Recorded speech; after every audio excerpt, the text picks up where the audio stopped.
안녕하세요. 사연에 빠지다의 DJ 민영입니다. 오늘 사연자는 믿을 수 없는 현실에 평생의 마음의 짐을 짊어진 채 살게 됐다는데요. 과연 어떤 사연인지 들어보시겠습니다. 오늘도 두 가지 사연 준비되어 있는데요. 끝까지 들어주실 거죠? 그럼 바로 시작할게요. 구독과 좋아요 잊지 말고 꾹꾹 눌러주세요. 안녕하세요. 저는 50대 여자입니다. 얼마 전에 친정 어머니가 돌아가셨어요. 친정 어머니께서는 요양원에 계시다가 돌아가셨습니다. 저는 친정어머니가 요양원에 가시는 걸 반대했습니다. 자식이 셋이나 있는데 어머니가 요양원에 간다는 게 이해가 안 됐거든요.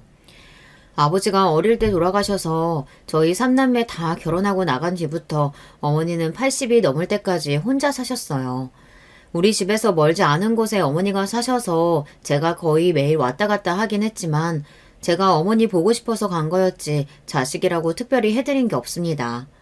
어머니께서는 워낙 정정하셔서 혼자 삼시세끼를 다 해드시는 걸로도 모자라 저나 형제들 반찬에 김치까지 항상 담가주셨거든요. 그렇다 보니 어머니처럼 멀쩡하신 분이 요양원에 왜 가야 하나 속상했어요. 그래서 처음 요양원 이야기가 나왔을 때 제가 오빠와 언니에게 요양원만은 보내지 말자고 사정했습니다. 형제가 셋이나 있는데 엄마를 뭐하러 요양원에 보내. 우리가 돌아가면서 모시면 되지. 다 멀리 사는 것도 아니고 3남매 모두 서울에 사니 1년에 몇 개월씩 나눠서 셋이 돌아가면서 돌보자고 했어요. 그러면 어머니도 좋아하실 것 같다고요. 그런데 제가 너무 철없는 소리를 했나 봐요. 제 말에 언니와 오빠가 당황한 것 같더라고요.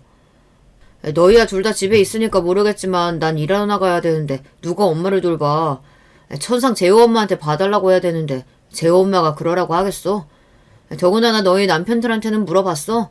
다 늙은 장모님 모시고 있는 거 괜찮대?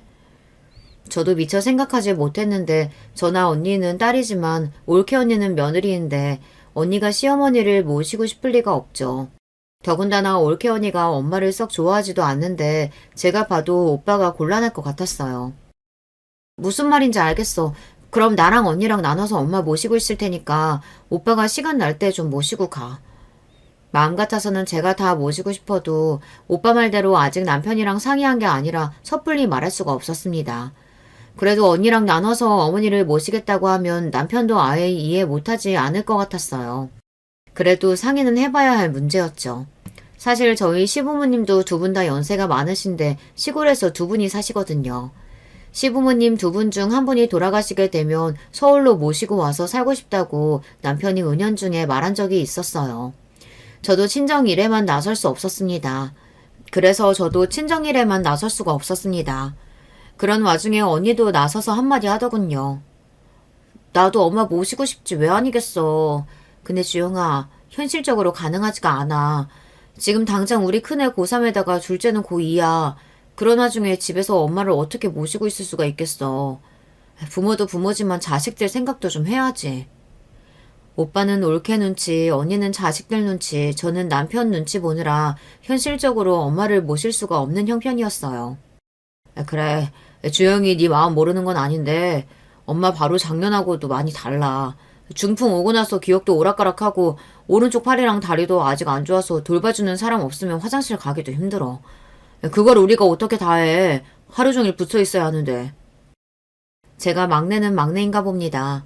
언니나 오빠는 벌써 현실적으로 가능하지 않다는 걸 파악하고 있었지만 저는 뜬구름 잡는 이야기만 하고 있었어요. 저야 마음만 앞서서 뭐든 할 수 있겠는 거지. 사실 아픈 노모 모시고 산다는 게 쉬운 일은 아니죠. 저도 현실적으로 쉽지 않은 게 사실 남편도 남편이지만 저희 애들도 곧 고3에다 둘째는 사춘기가 심하게 와서 저와도 매일 다툴 때였어요. 남편이나 애들이나 이런 상황을 잘 받아들여줄지 알 수 없는 노릇이었죠. 친정어머니는 결국 요양원에 가셨어요. 요양원에 가실 때까지만 해도 엄마가 이렇게 일찍 제 곁을 떠날 줄은 몰랐었는데 이렇게 갑자기 저를 두고 가버리실 줄은 몰랐어요. 저는 나쁜 딸이에요. 저도 자식이 있는 엄마면서 엄마 마음도 모르고 엄마라는 존재는 언제까지 제 곁에 있어줄 거라고 여기고 이 나이 먹을 때까지도 철딱서니 없이 아무것도 모르는 딸로만 살았습니다. 곁에 계실 때 더 잘했어야 했는데 너무 후회가 돼요. 저희 친정엄마는 평생 고생만 하셨어요. 이제야 좀 호강하면서 사시나 보다 하던 시기에 중풍이 와서 병원에서 고생만 하시다 요양원까지 가게 되신 거예요. 저도 옛날 사람이지만 저희 어머니는 더 옛날 분이시다 보니 이 좋은 세상 누릴 것도 많은데 뭐 하나 즐기지도 못하고 가버리셨어요.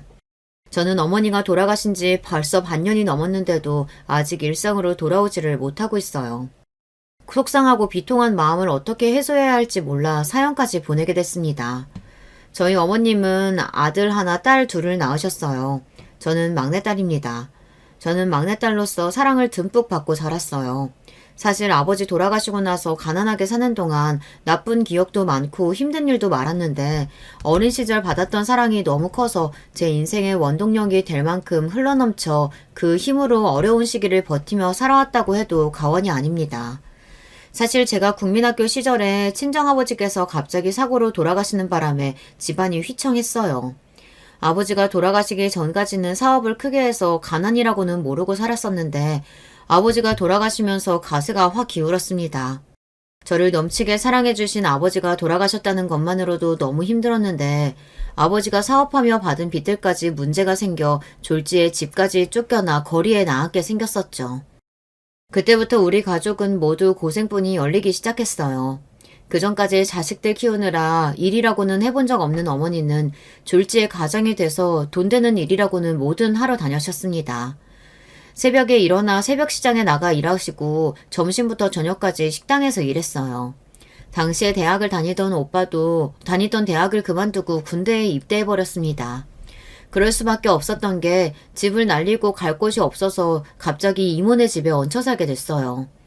당시에 이모도 형편이 좋지 않은 와중에 우리 집 사정이 딱해 방 하나 딱 내어준 거라 저와 엄마, 언니 쓰기도 좁다 보니 오빠는 급한 대로 군대에 가기로 결정한 거예요.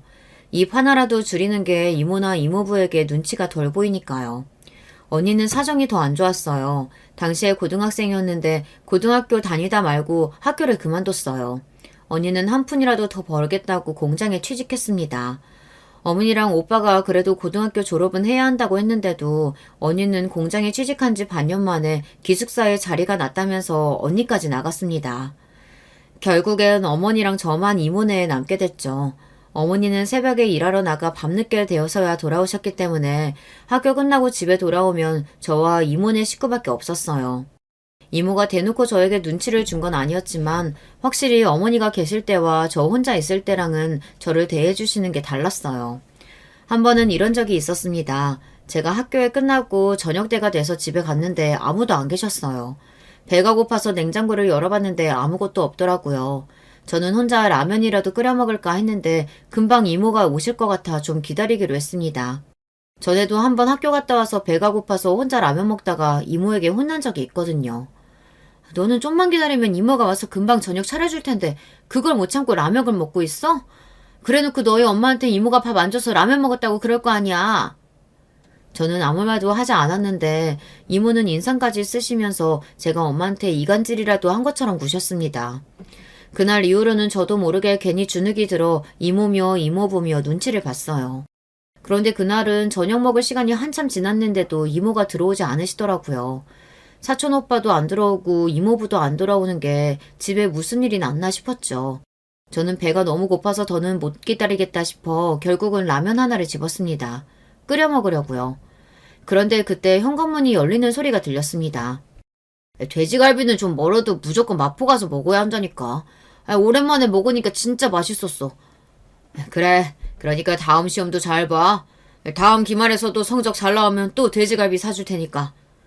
그랬습니다. 이모 식구들은 셋이 나가서 외식하고 오셨나 보더라고요.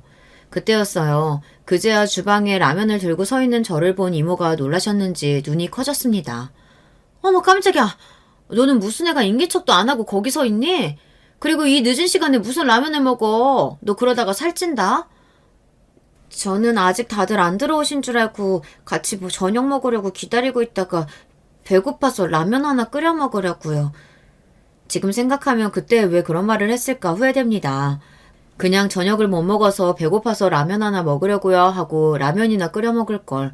이모한테 무슨 좋은 소리를 듣겠다고 그랬는지 모르겠어요. 역시나 이모는 제 말에 미간을 구기면서 짜증을 냈습니다. 얼씨구? 얘 말하는 것 좀 봐. 너 지금 너만 빼고 우리들끼리 고기 먹고 왔다고 기분 나빠서 하는 소리니? 네 오빠 오늘 시험 끝나서 기념으로 일찍 나가서 먹고 온 거야. 너는 학교 늦게 끝나잖아. 이모는 괜히 혼자 제발 저려 저에게 언성을 높이며 말했어요. 누가 보면 우리가 일부러 너만 빼고 나가서 먹고 온 줄 알겠다. 너 괜히 네 엄마한테 이상한 소리 하지 마. 안 그래도 객식구라고 눈치 주네 마네 하는데 우리끼리 고기 먹고 온 거 알면 또 듣기 싫은 소리 할 거야. 이모의 말에 저는 할 말이 없어 고개를 푹 숙여버렸어요. 돼지고기를 못 먹어서 서운한 것도 아니고 이모 말이 서운한 것도 아닌데 기분이 상하더라고요. 에이 그만해. 애가 워낙 돼버려져서 그러는 걸 뭐하러 얘기해. 아버지 없이 큰 게 오죽하겠어? 사람이 살다 보니까 때론 남이 하는 말보다 가까운 사람에게 받는 상처가 더 오래가더군요. 제 사정 뻔히 다 알면서 이모고 이모부고 툭하면 아버지 없이 커서 그런다. 눈치가 없다. 엄마한테 말하지 말아라.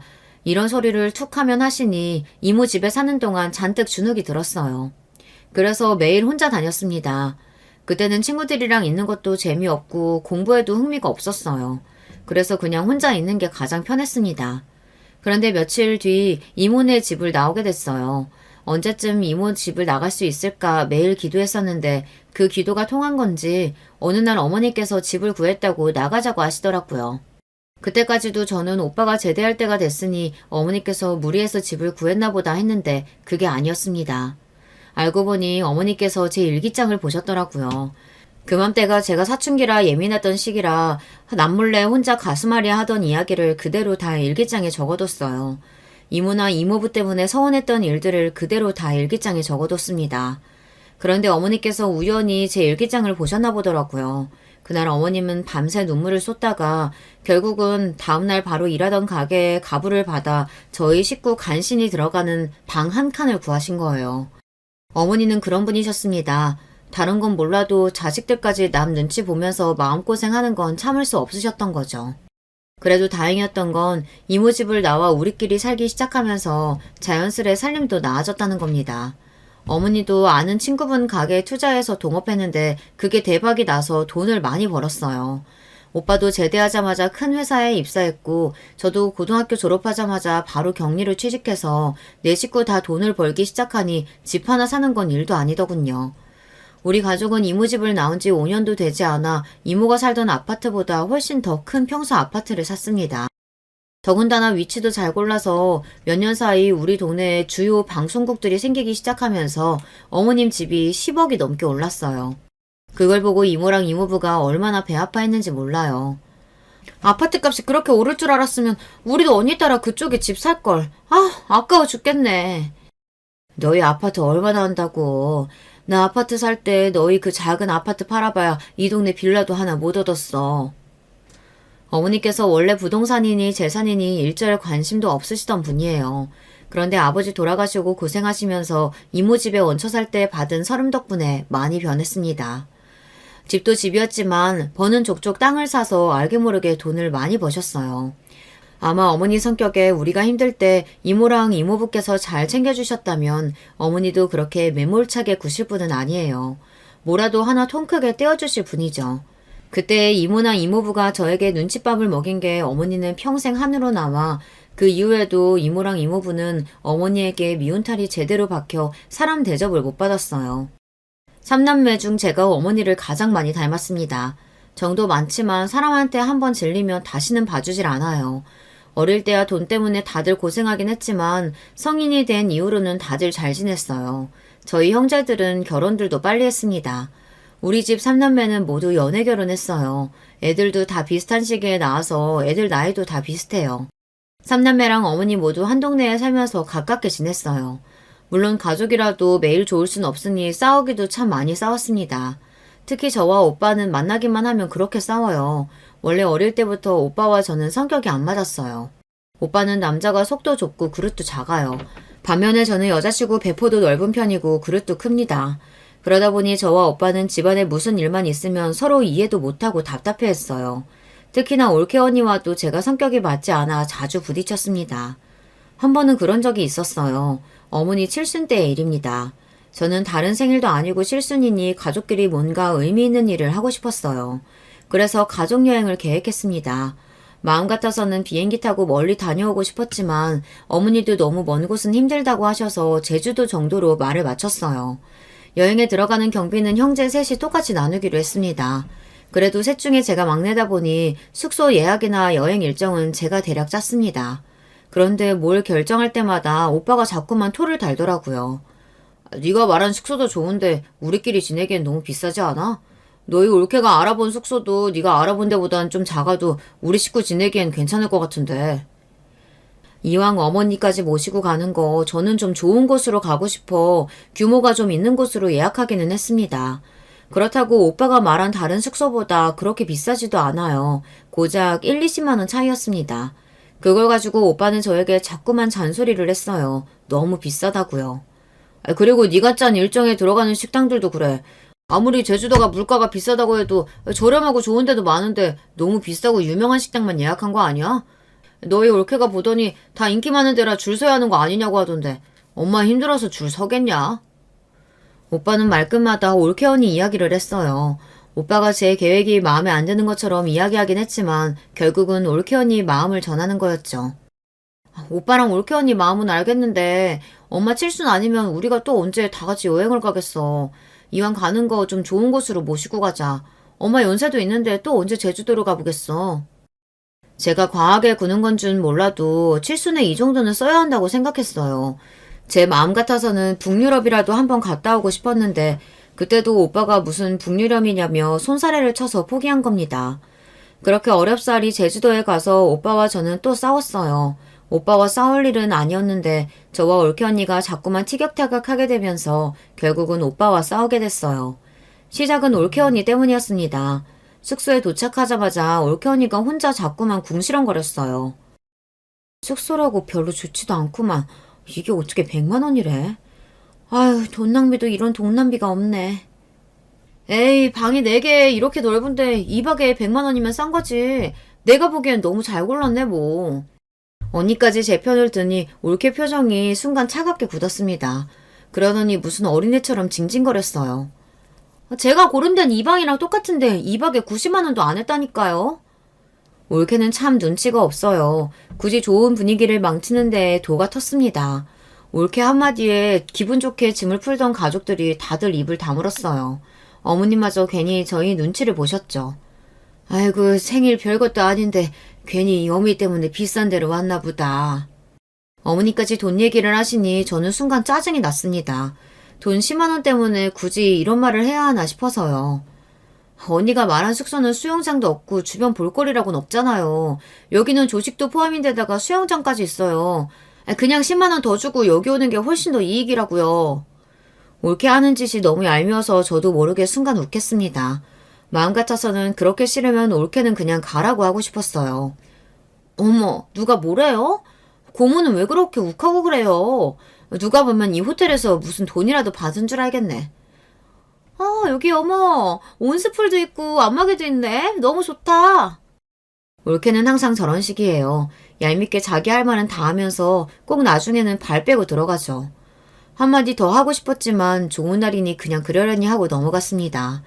그런데 그 정도는 예교편에 불과했어요. 그 이후 2박 3일 동안 올케는 사사건건 제 심기를 건드렸습니다. 밥을 먹으러 가든 구경을 하러 가든 제가 짠 동선이 다 마음에 안 든다는 투였죠. 제가 한 달 전부터 최단거리로 동선을 짜서 유명한 식당이라는 식당을 다 알아봤어요. 유명 후기며 블로그까지 다 찾아가며 실제로 제주도민들이 인정하는 맛집으로만 엄선한 겁니다. 그런데도 올케 언니는 가는 데마다 짜네, 싱겁네, 꼬투리를 잡더니 구경 갈 때마다 이런 걸 꼭 봐야 하느냐고 토를 달았어요. 처음엔 저도 몇 번 받아줬습니다. 정말 재미없어서 하는 소리일 수 있으니까요. 그런데 흑돼지 전문점에서 저도 터져버리고 말았습니다. 그 전에 물놀이하고 씻고 나와서 다들 배고픈 와중이었는데 식당에 들어서자마자 제주도 와서 흑돼지는 너무 흔하지 않냐면서 되지도 않는 소리를 하더라고요. 나는 하루 종일 삼시세끼 다 챙겨 먹으라니까 너무 배부른데 고모들은 이 흑돼지가 또 들어가요? 아무튼 다들 잘 먹는다니까. 내가 제주도 와서 흑돼지를 또 먹게 될 줄이야. 아유, 너무 뻔하다 뻔해. 저도 하루 종일 어머니 챙기랴 식구들 챙기랴 피곤해 죽겠는데 자꾸 옆에서 아무것도 안 하면서 입으로만 침을 치니 재수가 없더라고요. 그래서 참다 한마디 했습니다. 올케 언니는 음식만 나오면 다른 사람 안 챙기고 무조건 자기 입으로 들어가면서 꼭 먹기 전에 배부르다고 안 먹는다고 하더라. 왜 그러는 거예요, 도대체? 그냥 습관적인 거예요? 올케 언니가 음식을 먹을 때마다 하는 특유의 말이 있어요. 자기는 항상 입이 짧대요. 그러면서 옆에 애들이 있건 시어머니가 있건 일절 챙기지도 않고 무조건 자기부터 먹어요. 그런 모습이 내내 거슬려서 벼르고 있었는데 자꾸 재수없게 툴툴거리니 저도 모르게 비아냥거리게 되더군요. 고모, 무슨 말을 그렇게 해요? 내가 또 언제 다른 사람 안 챙기고 나만 먹었다고. 나 입 짧은 거 몰라서 그래요? 내가 먹어봐야 얼마나 먹는다고. 언니 모르나 본데 언니 맨날 그래요. 언니네 애들 어릴 때도 애들 밥부터 안 챙기고 항상 언니 먼저 먹어가지고 나랑 엄마가 맨날 언니네 애들까지 밥까지 챙기고 그랬잖아요. 너는 기분 좋은 날 왜 자꾸 별일 아닌 거 가지고 애들 엄마한테 툴툴거려. 아, 이까지 식당 좀 알아봤다고 생색내는 거야, 뭐야. 오빠는 또 올케 언니 편만 들었습니다. 항상 그런 식이에요. 올케 언니가 틈만 나면 궁시렁거리고 저에게 비아냥거리는 건 안 보이는지 제가 한마디 하면 그거 가지고 매일 뭐라고 했어요. 이까짓 식당? 그러는 오빠는 엄마 칠순이라고 여행 오면서 뭐 하나 알아보기라도 했어? 심지어 피곤하다고 운전도 하나도 안 하고 사이들만 시키면서. 애초에 말을 하지 말았어야 했습니다. 한번 터지기 시작하니 끝도 없더군요. 여행 내내 오빠랑 올케 언니한테 쌓여있던 분노가 터져버렸습니다. 야, 내가 운전 좀 안 할 수도 있지. 네 남편 운전 좀 시켰다고 그게 그렇게 마음에 안 들었냐? 운전 좀 시킨 수준이 아니었어요. 식구가 많다 보니 렌트를 2대 빌려서 갔어요. 형부랑 언니가 탄 차는 언니가 운전하다 보니 둘이 번갈아 운전했습니다. 하지만 저희가 탄 차에는 남편이랑 오빠만 운전할 수 있었어요. 그런데도 제 남편이 무슨 가이드도 아니고 이틀 내내 이동하는 동안 저희 남편에게만 운전을 시켰습니다. 제가 오빠에게 대놓고 운전 좀 하라고 말했는데도 본인이 너무 피곤하다고 못하겠다고 했어요. 오빠가 운전만 안 했어? 여행 와서 이틀 동안 아무것도 안 하고 누워만 있었잖아. 오빠가 뭔데? 상전이야? 어려서부터 장남이라고 어머니가 오냐오냐 상전으로 키우기는 했지만 아무리 그래도 다 늙어서 사람이 눈치가 있어야죠. 이틀 동안 운전도 운전이었지만 정말 손 하나 까딱 안 했어요. 뭐? 이게 말이면 단줄하나. 어디서 버릇없이 오빠한테 따박따박 말대꾸야. 아이고, 남의 식당에서 뭐 하는 거야? 그만들 못해? 너희는 어쩜 다 커서도 그렇게 쌈박질이냐? 어머니의 말씀에 그제야 저와 오빠는 둘 다 진정했습니다. 그제야 정신이 차려졌어요. 그 정도로 오빠와 저는 성격이 잘 맞지 않습니다. 물론 올케 언니 때문이기도 했지만 오빠와도 원래 잘 맞지 않아요. 핏줄이니까 보고 사는 거지 아마 사회에서 만났으면 상정도 안 했을 거예요. 어려서는 뭘 몰라서 그런 줄 알았어요. 그래서 시간이 지나면 좀 나아질 줄 알았는데 나이가 든다고 해서 달라지는 게 아니더군요. 오빠와 저는 애초에 가까워질래야 가까워질 수 없었어요. 그 이후로도 집안에 크고 작은 문제가 생길 때마다 오빠와 저는 항상 부딪혔습니다. 한 번은 그런 적이 있었어요. 어머니께서 요양원에 가시고 난 뒤 첫 번째 명절이었습니다. 딸로서 그냥 넘어간다는 게 마음에 걸려 아버지 제사 음식을 하면서 요양원에 직원들 좀 드시라고 전이랑 나물을 좀 챙겼습니다. 명절날 요양원에 면회라도 가려고요. 나 애들 아빠랑 내일 엄마 보러 요양원 잠깐 갔다 오려고 하는데 오빠랑 올케 언니도 별일 없으면 같이 갈래요? 큰언니네 형부가 장남인데다 시댁이 부산이라 명절이면 항상 일찍부터 부산에 내려갔다가 명절이 끝날 때가 돼서야 올라와요. 어머니가 요양원에 가시기 전에는 당연히 어머니 댁에서 지냈지만 그 이후로 아버지 제사는 오빠랑 제가 지내요. 그마저도 오빠는 올케 언니 눈치 보느라 말도 못해서 음식 준비는 제가 해서 아침마다 오빠네 가지고 갑니다. 남편은 제 속도 모르고 괜히 궁시렁거리지만 저는 차라리 이게 속 편해요. 형님네가 장남이고 맏며느리면 음식이든 제사든 알아서 해야 되는 거 아니야? 어떻게 매번 우리가 준비해서 가져가야 돼? 요즘 세상에 장남이니 맏며느리니 그런 게 어딨어. 상황 되는 사람이 하는 거지. 어머님 아버님 돌아가시면 내가 다 알아서 제사상 차려드릴 테니까 괜히 속 시끄럽게 궁시렁거리지 말고 운전이나 해. 남편도 그럴 때 보면 남이에요. 자기 집 일 아니라고 그거 짐 좀 들어주고 운전 좀 해준다고 어지간히 말도 많습니다. 저도 남편 말대로 오빠가 알아서 하면 마음 편하죠. 하지만 오빠만 자식이 아니고 저도 자식인데 1년에 한 번 상 차리는 거 가지고 딸로서 투덜거리고 싶진 않았습니다. 오히려 제 손으로 정성스레 차릴 수 있어서 좋아요. 어차피 오빠네랑 집도 가깝고 우리 아버지 제사인데 딸인 내가 하는 게 당연하다라고 생각하면 마음이 더 편했어요. 그런데 제사고 음식이고 다 떠나서 집에 무슨 일이 있을 때마다 올케 언니를 만나면 그냥 기분이 잡쳤습니다. 사람이 참 이상해요. 오빠랑 결혼하고 가족이 된 지가 언젠데 아직도 올케 언니를 보고 있으면 사람이 참 생각이 짧고 밉상이다 싶습니다. 올케 언니가 시집와서 아버지 제사 같이 지낸 지가 30년이 다 돼가요. 물론 그동안 음식은 어머니랑 제가 다 알아서 하긴 했지만 그래도 올케 언니도 옆에서 보고 도우면서 배운 세월이 있습니다. 그런데 항상 제가 음식을 해서 가져가면 그제야 오빠를 시켜 제기랑 상을 꺼내요. 그러고는 세워라 내워라 앉아서 제기만 닦습니다. 원래 사람이 부지런하지가 않아요. 엉덩이도 무거워서 보고 있는 사람이 답답해 그냥 제가 하고 맙니다. 일 못하는 건 그렇다고 쳐요. 일머리가 없어서 그러는 건데 제가 소녀 언니한테 뭐라고 할 수는 없으니까요. 그런데 진짜 싫은 건 말버릇입니다. 명색이 시댁 행사인데 가족이 모이기만 하면 올케 언니는 옛날 일을 이야기하며 자기 하소연만 해요. 무슨 본인이 대단한 시집살이라도 당한 것처럼 구는데 정말 꼴보기도 싫습니다. 그날도 어김없이 저랑 오빠는 음식을 다시 데우느라 정신이 없어 죽겠는데 올케 언니는 눈치 없이 가만히 앉아서 제기만 만지작만지작 거리며 듣기 싫은 소리를 떠들어댔어요. 아유, 내 팔자야. 내 나이 내일 모레면 환갑인데 얼굴도 모르는 시아버지 제사상을 아직도 차리고 있네.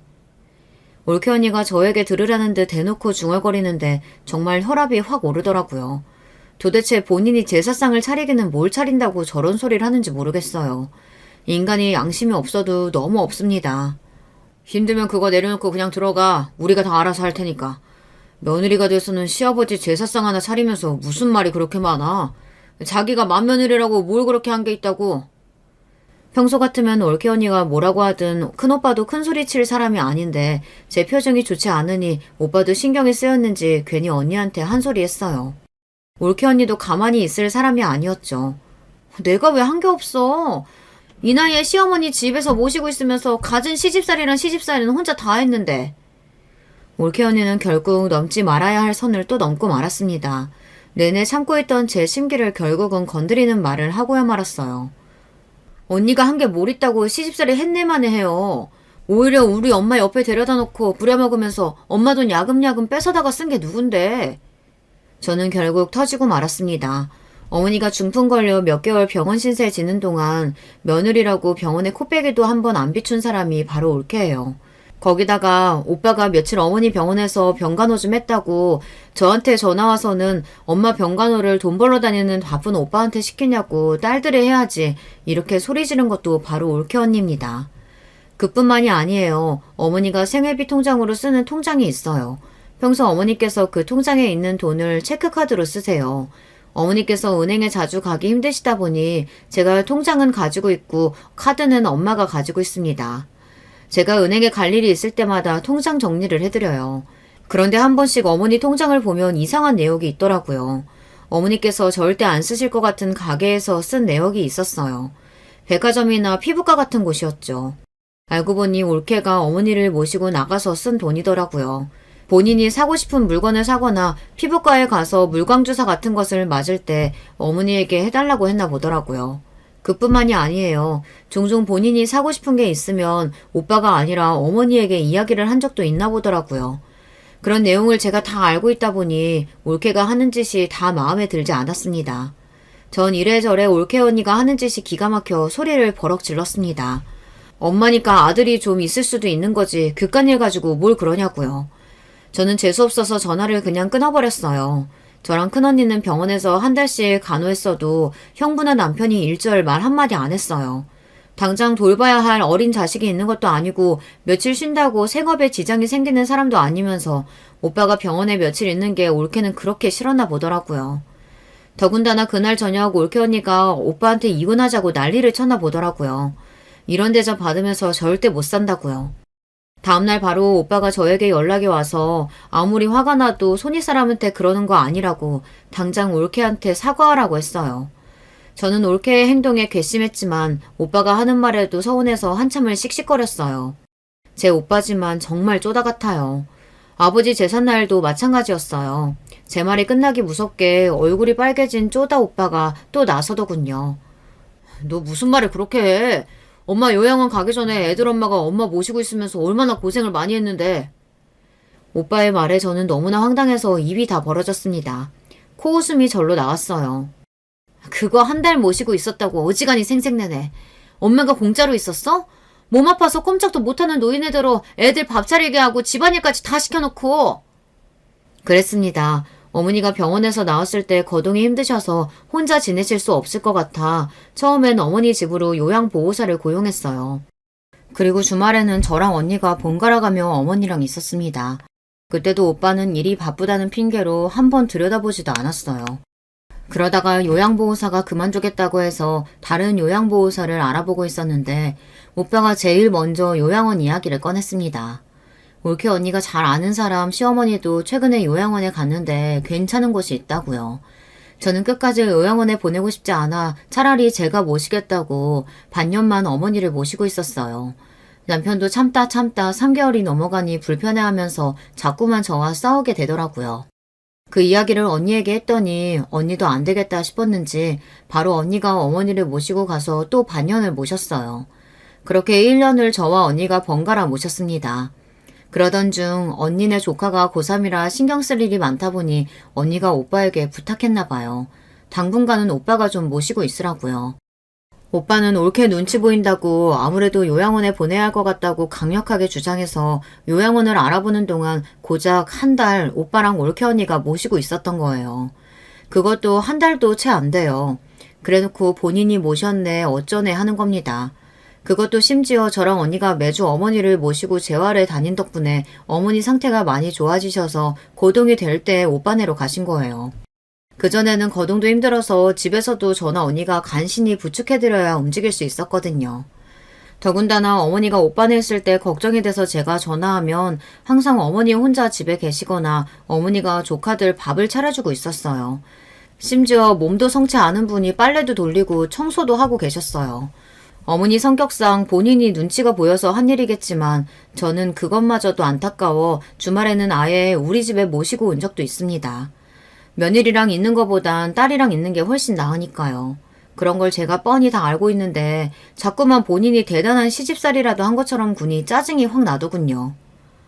어머 고모, 서운하게 무슨 소리를 그렇게 해요? 누가 보면 진짠 줄 알겠네. 어머님이 괜히 며느리 눈치 본다고 애들 챙기고 집안일 하시는 걸 제가 어떻게 말려요? 그것뿐만이 아니에요. 어머니가 요양원에 가기로 결정되고 나서 어머니가 살던 집을 내놨어요.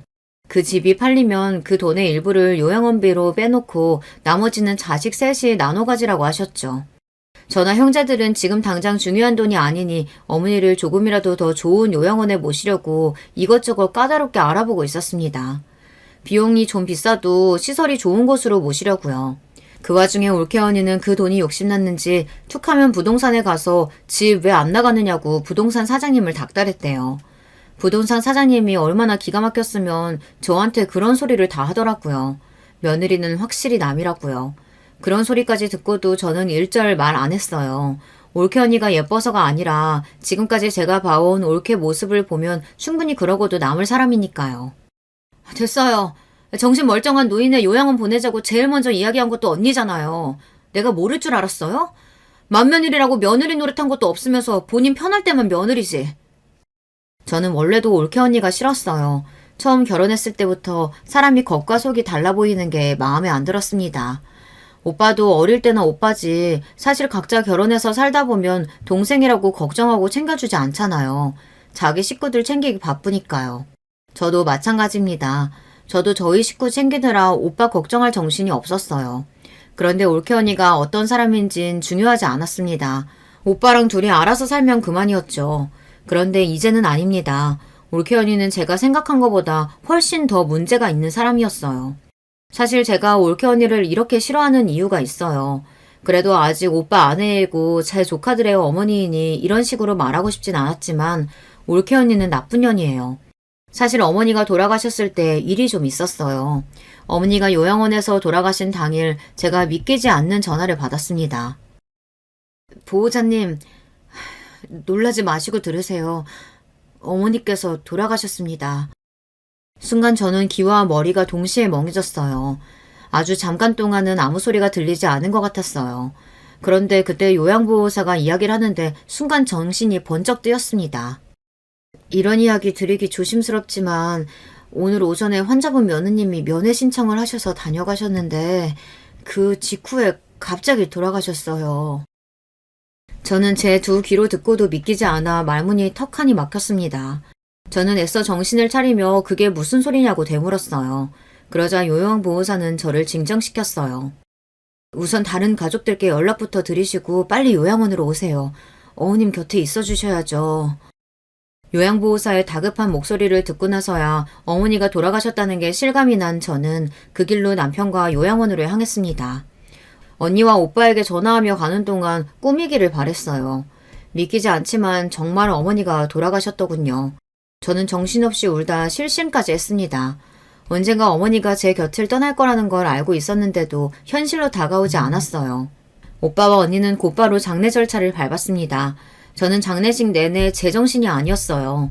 조문객도 제대로 맞지 못할 정도였죠. 장례식이 마무리되고 장지에 다녀오는 길 오빠와 언니는 제 걱정에 밥이라도 먹어야 할 것 같다면서 싫다는 저를 강제로 식당에 데리고 들어갔어요. 그런데 그때 눈치 없는 올케 언니가 굳이 하지 않아도 될 말을 했습니다. 아휴, 고모는 자기가 아직도 20살인 줄 아나 봐요. 어머니 장례식이면 알아서 조문객도 받고 일을 해야지 50 넘어서 어린애처럼 그게 뭐예요? 조문객들이 다들 나가면서 한마디씩 하고 하는데 내가 민망해 죽는 줄 알았잖아요. 올케 언니의 말에 저는 잠시 잊고 있던 분노가 끌어올랐습니다. 내가 슬프고 아픈데 다른 사람 하는 말이 무슨 상관이에요. 언니야말로 눈엣 가시였던 우리 엄마 죽어서 속이 다 시원한가 봐요. 아주 순댓국을 한 그릇을 싹 비웠네. 어머 올케, 사람을 모함해도 유분수지 무슨 그런 소리라고 그래요. 내가 언제 어머님을 눈엣 가시려 여겼다 그래. 제가 정신줄을 놓고 있기는 놓고 있었나 봐요. 제일 중요한 걸 놓치고 있었습니다. 저는 순간 날카로워진 눈빛으로 올케 언니를 쏘아봤습니다. 하참, 내가 깜빡했는데 다들 식사했으면 엄마 요양원으로 좀 가요. 요양보호사님이 보여줄 게 있다고 했는데 내가 깜빡했네. 그게 무슨 소리야? 갑자기 엄마 요양원은 왜 가? 사실은 엄마 돌아가신 날 요양원에서 엄마 돌아가시기 직전에 이상한 일이 있었다고 나한테 확인할 게 있다고 했었거든. 돌아가시기 직전에 도대체 무슨 일인데? 요양원으로 오라고 했으니까 가보면 알겠지. 의아해하는 가족들을 끌고 저는 어머니가 계시던 요양원으로 향했습니다. 올케 언니는 연신 피곤하다며 거기를 왜 가냐고 했지만 저는 끝까지 다 같이 가야 한다고 했어요. 잠시 후 요양원에 도착한 저는 어머니를 맡아주셨던 요양보호사님께 연락을 드렸습니다. 제 연락에 곧바로 로비로 내려온 요양보호사님께서는 보여드릴 게 있다면서 가족들을 사무실로 안내했습니다. 그리고 잠시 뒤 사무실에 도착한 가족들은 믿기지 않는 광경을 목격하고 말았습니다. 제 눈짓에 보호사님께서 컴퓨터 화면에 CCTV 장면을 재생했어요. 어머님 돌아가신 날 여기 계신 며느님이 면회 오셨는데 그날 아무래도 좀 마음에 걸리는 게 있어서 제가 다들 오시라고 했어요. 화면 좀 봐주시겠어요? 보호사님의 말에 가족들 모두가 컴퓨터 화면 속 모습에 집중했습니다. 화면 속에는 침대에 누워있는 어머니가 보였습니다. 그 모습을 보자마자 언니는 울음을 터뜨렸어요. 아휴, 우리 엄마 어떡해. 어머니께서 돌아가시기 직전의 영상이다 보니 보는 가족들의 눈시울이 금방 다 뜨거워졌어요. 그리고 영상 속 어머니의 곁에 앉은 올케 언니는 딱딱한 표정으로 연신 어머니에게 뭐라고 중얼거리고 있었어요. 그러자 잠시 후 어머니께서 잘 움직이시지 않는 손을 자꾸만 올리려고 하셨습니다. 그때였어요. 화면 속 올케 언니가 의자에서 일어나 어머니에게 다가가더니 귀에 대고 뭐라고 중얼거렸어요. 그것도 한참이나 말이죠.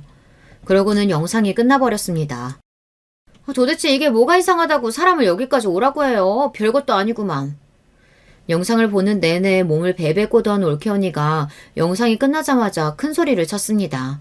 저는 그 모습이 가소로워서 한 번 더 올케에게 물었어요. 언니도 기억하죠? 전날 언니가 면회하고 가고 나서 엄마가 바로 돌아가셨잖아요. 언니, 도대체 엄마한테 무슨 소리를 한 거예요? 뭐라고 했길래 엄마가 돌아가신 거냐고요? 어머 고모, 말 이상하게 하네? 설마 내가 한 말 때문에 어머니가 돌아가시기라도 했다는 거예요? 말도 안 돼. 난 그냥 어머님 얼굴이 안 좋아 보이길래 힘내시라고 식사 잘하셔야 한다고 이야기한 거밖에 없어요. 올케는 저에게 도대체 무슨 소리를 하는 거냐고, 사람을 모함하는 거냐고 화를 내면서 인상을 구겼습니다. 오라, 우리 엄마 요양원 들어간 뒤로 면회도 잘 안 간 언니가 갑자기 혼자 면회 가서 저렇게 한참 동안 떠들었는데 정말 그 말밖에 한 게 없다고요? 진짜예요? 당연하죠. 고모 진짜 사람 억울하게 왜 그래요? 애들 아빠가 나한테 자꾸 어머니 신경 하나도 안 쓴다고 잔소리하길래 오랜만에 간식까지 사들고 간 거예요. 도대체 내가 뭘 어쨌다고 사람을 잡아먹지 못해 안달이에요. 저는 올케 언니에게 기회를 준다고 준 건데 언니는 끝까지 아무 짓도 하지 않았다고 우기더군요. 저는 기다려줄 수 없었습니다. 언니 진짜 뻔뻔해도 너무 뻔뻔하네요. 과연 이걸 듣고도 억울하다는 말이 나오나 보죠. 저는 가방에서 어머니께서 살아생전 쓰시던 핸드폰을 꺼냈습니다. 어머니의 핸드폰을 본 순간 눈물이 또 왈칵 쏟아질 것 같았지만 간신히 참았어요. 저기 영상 속 날짜랑 시간 다 보이시죠? CCTV에는 소리가 녹음되지 않았지만 엄마 핸드폰에는 그날 올케 언니가 병실에 들어온 순간부터 언니가 한 말이 다 녹음되어 있어요. 자, 잘 들어요. 그랬습니다. 어머니는 올케 언니가 혼자 면회를 오자 뭔가 느낌이 있으셨는지 잘 움직여지지도 않는 손가락으로 녹음 기능을 켰더라고요. 어머니의 핸드폰에는 올케가 어머니 옆에 앉아 중얼거리는 내용이 그대로 다 녹음되어 있었어요. 어머님도 참 가만 보면 자식들 힘들게 하세요. 중풍에 걸렸으면 그냥 그대로 죽어버리지. 그 나이에 얼마나 살겠다고 아등바등 버텨요. 병원에서 몇 달이나 버티고 있는 바람에 병원비로 몇 천이나 쓴 줄 알아요? 그뿐인가. 딸네 집, 아들 집 여기저기 거지처럼 붙어 지내면서 자식이며 손주들이며 다 고생시키더니 이제는 요양원까지 왔는데도 안 죽겠다고 버티고 있어요? 올케의 생생한 목소리에 가족들은 모두 다 놀라 입을 틀어막았습니다. 아니야 여보. 이건 아니야. 고모. 아니 인연이 나 모함하려고 만들어낸 거라니까? 올케는 본인이 아니라면서도 뭐가 그렇게 무서운지 손을 벌벌 떨며 제가 들고 있던 핸드폰을 뺏으려고 했습니다. 저는 핸드폰을 든 손을 번쩍 들어올리고 올케의 어깨를 밀어버렸어요. 아직 끝난 거 아닌데. 끝까지 다 듣고 이게 사실인지 아닌지 판단하죠. 곧바로 올케가 어머니에게 다가가 귀에 대고 속삭인 소리가 그대로 핸드폰에서 흘러나왔습니다. 손가락도 하나 까딱 못하면서 괜히 자식들 힘들게 버티지 말고 그냥 좀 죽어요. 산송장이나 다름없이 이렇게 살면서 뭐해. 제발 좀 죽어. 이 쭈글쭈글한 얼굴 꼴도 보기 싫으니까 죽으라고. 녹음된 음성이 다 끝났는데도 한참 동안 아무도 말을 하지 않았습니다. 모두 다 충격에 휩싸여 고개도 들지 못했어요. 그때였습니다. 눈물을 펑펑 쏟고 있던 언니가 올케에게 달려들었어요. 네가 인간이야? 어떻게 엄마한테 저런 짓을 할 수가 있어? 너 때문이야. 너 때문에 마음 약한 우리 엄마 충격받아서 죽은 거라고. 무슨 개소리야. 내가 뭘 어쨌다고. 며느리가 시어머니가 얼마나 싫으면 저런 소리까지 했겠어. 사람이 싫으면 무슨 소리 못해. 난 죄 없어. 내가 죽였다는 증거 있냐고. 세상에 이런 뻔뻔한 년이 또 있을까요? 나 같으면 창피해서 아무 말도 못하고 도망갈 것 같은데 올케는 오히려 큰 소리를 뻥뻥 쳤습니다. 그래, 증거 없지. 엄마는 이미 죽어버려서 땅속에 묻혔으니까. 근데 이 핸드폰이 남아있잖아. 이 핸드폰 속의 음성 내가 평생 가지고 있다가 올케, 아니 니년 늙으면 네 자식들한테 그대로 들려줄 거야. 네가 어떤 엄마인지 어떤 며느리인지 똑똑히 보여줄 거라고. 저는 있는 힘이란 힘은 다 쥐어짜서 올케에게 소리를 질렀습니다. 됐어. 저런 년 때문에 뭐하러 힘 빼. 이 오빠가 미안하다. 저런 걸 아내라고 믿고 지금까지 살았다. 이 오빠가 다 알아서 해결할 테니까 그만 돌아가자. 오빠는 세상을 다 잃은 표정으로 눈물을 흘렸습니다. 세상에 뭐 이런 거지 같은 년놈들이 다 있어. 내가 뭘 어쨌다고. 내가 뭘 어쨌다고 이래. 올케는 끝까지 자기가 뭘 잘못했는지도 모르고 큰 소리를 쳤어요. 얼마 뒤 오빠는 올케에게 이혼 소장을 보냈습니다. 오빠가 조카들에게도 올케의 만행을 다 이야기했나 봐요. 도저히 이런 여자하고는 못 살겠다고요. 오빠는 재산 분할도 해주고 싶지 않아 올케에게 소송을 걸었습니다. 어머니가 돌아가신 지 1년이 다 되어가지만 오빠는 아직 소송 중입니다. 그동안 올케는 집에서 쫓겨났어요. 오빠도 조카들도 올케와 지내고 싶지 않다고 했나 보더라고요. 오빠는 올케에게 아무것도 넘겨줄 수 없다며 끝까지 소송하겠다고 했어요. 저와 언니는 지난 일은 가슴에 묻고 잘 살아보려고 하는데 아무래도 쉽지 않습니다. 자꾸만 그날의 영상과 올케의 목소리가 귓가에 들려서 아직도 가슴이 떨리고 아파요. 그날 어머니께서 어떤 마음으로 떠나셨을지를 생각하면 잠도 못 자겠어요. 이런 저와 언니를 위해 여러분께서 위로와 힘이 되는 댓글 많이 남겨주세요. 여러분의 댓글이 저희에게 큰 힘이 될 것 같습니다. 그래도 이렇게 주절주절 떠들고 나니 조금은 기운이 차려지는 것도 같습니다. 여러분께서도 항상 즐거운 일만 가득하시길 바랄게요. 기나긴 저의 이 이야기 끝까지 들어주셔서 감사합니다. 안녕하세요. 사연 틀어놓는 걸 정말 좋아하는 애청자가 오늘은 사연 신청자로 나서보았네요. 저는 장성한 아들 3명을 둔 엄마입니다. 제가 결혼을 조금 일찍 한 편이었는데 우여곡절이 참 많았죠. 원래는 꽤 부유한 편이었으나 지인들에게 연달아 사기를 당하고 배신을 당하는 바람에 형편이 어려워진 집에서 저는 자라났습니다. 때문에 학업을 오래 있는 건 있을 수가 없는 일이었고요. 묵묵하게 돈을 벌다가 남편을 만났어요. 남편은 집안의 가장 역할을 해온 사람이었기 때문에 저처럼 쉬지 않고 일을 해온 사람의 입장을 너무나도 잘 이해하였죠. 그래서 잘 통하는 게 있었어요. 하지만 제가 너무 안일했고 순진했죠. 단순히 입장이 비슷하다고 해서, 잘 맞는 것 같다고 해서, 외롭다는 이유로 저는 남편과 결혼해서 살림을 차렸는데요. 결혼을 해서 이제 나는 하나가 아닌 둘인데 왜 가난하고 힘든 건 똑같지? 여보, 요즘 왜 이렇게 술을 많이 마셔요? 오늘도 설마 술 마시고 들어올 줄은 몰랐네. 당신, 내가 고민이 좀 많아서 술을 마신 건데 그걸 가지고 잔소리를 해? 에라이, 살맛 안 나네. 결혼한 뒤로 남편은 어떤 이유에선지 점점 더 좌절하고 있었어요. 그러더니 술을 마시기 시작하였고 나중에는 주객 전도가 되었죠. 술을 마시면 따라오는 게 여자인가 봐요. 남편은 없는 형편과 고단한 일상에도 여자를 그렇게 만났습니다. 그러면서 당연히 저와 부부싸움을 하는 횟수도 잦아지기 시작하였지요. 어린 여자가 그렇게 좋나 봐? 그렇게 좋아서 자기 처자식도 내팽겨치고 이 시간까지 밖에서 놀다가 들어온 거야? 왜 들어왔어? 그냥 밖에서 살지! 어디서 옆편 내가 자꾸 언성을 높여? 당신이 이러니까 내가 집구석에 정을 못 붙이는 거야, 알아? 정말 최악의 남편이자 아빠였습니다. 좁은 집, 어렸던 새 아들은 부모가 싸우는 상황에 오금이 지릴 정도로 두려워졌는지 몸을 달달 떨었었죠. 그러다가 잠에 들 때까지 훌쩍였어요. 그 모습, 그 소리, 저는 다 보고 듣고 있었죠. 너무 미안했어요. 차라리 남편이 없어지면 좋겠다고 생각하던 어느 날 정말로 그런 일이 벌어졌습니다. 남편이 바람난 여자하고 놀러가던 길에 교통사고가 난 것이었어요. 아니야, 이런 식으로는 아니야. 이렇게 가면 나는, 우리 자식들 보기 부끄럽다는 걸 안다면 이런 식으로 떠나선 안 돼. 병원으로 달려간 저는 절규하였어요. 제발 이대로 떠나선 안 된다고 외쳤지만 남편은 야속하게도 끝내 눈을 감았습니다. 그때 저는 제정신이 아니었죠. 앞으로 저 혼자 새 아들을 건사해야 한다는 극명한 사실, 그 부담이 제 목을 휘감았어요. 저는 억지로 냉철하고 강단 넘치는 엄마가 되어갔습니다. 얘들아, 제발 쓸데없이 머리나 신경 쓰고 교복수선이나 해대는 거 하지 말고 공부를 해. 너희가 공부 안 하면 정말 끝이야. 무조건 공부해야 돼. 알았지?